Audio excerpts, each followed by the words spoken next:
Hi everybody.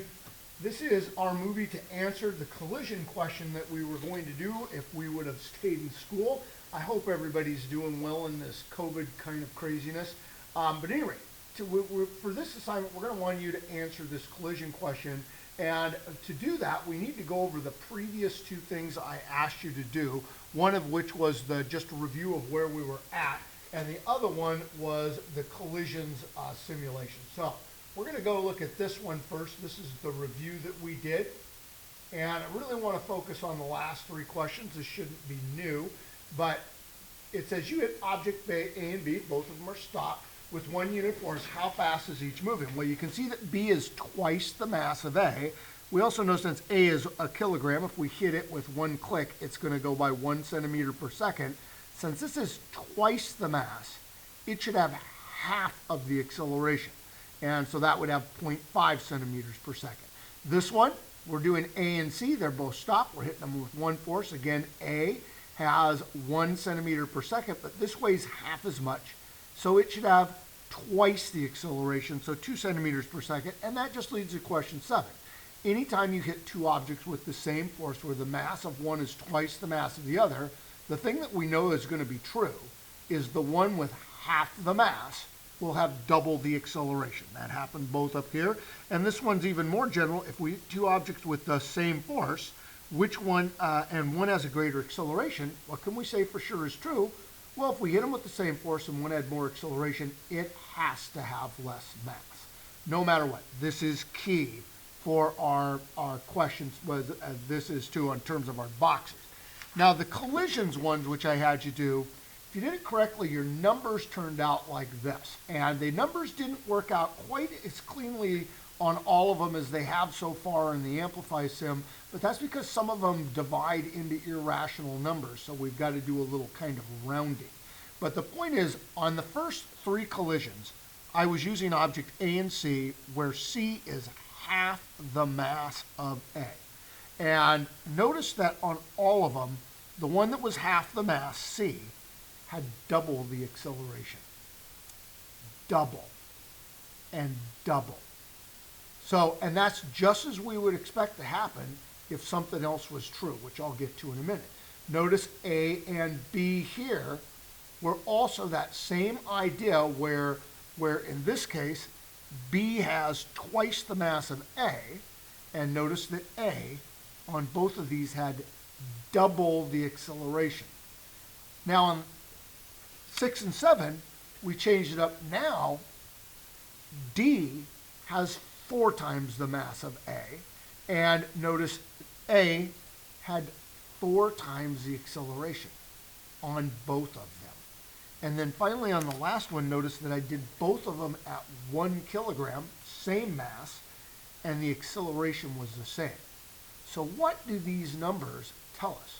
Well, if these numbers are all here saying that the lighter one had double the acceleration, that doesn't just, that one tells us that the only time we get those numbers is if the force on both of them was identical. Same with these two. The one that was half the mass had double the acceleration. That only happens when the force is equal. That's what we said right in this question right here. And then finally in the last one, I had them the same, so they had the same acceleration. They were both 1 kilogram, so they must have got the same force.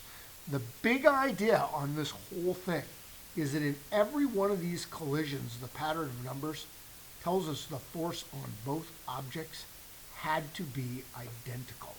And that is Newton's third law. And it's called the law of opposites. Sometimes people say it's for every action there's an equal and opposite reaction. A better way to think of it is for every force there's an equal and opposite force. So anytime you have a collision, the actual force on both objects in the collision is identical, which is why we got those numbers.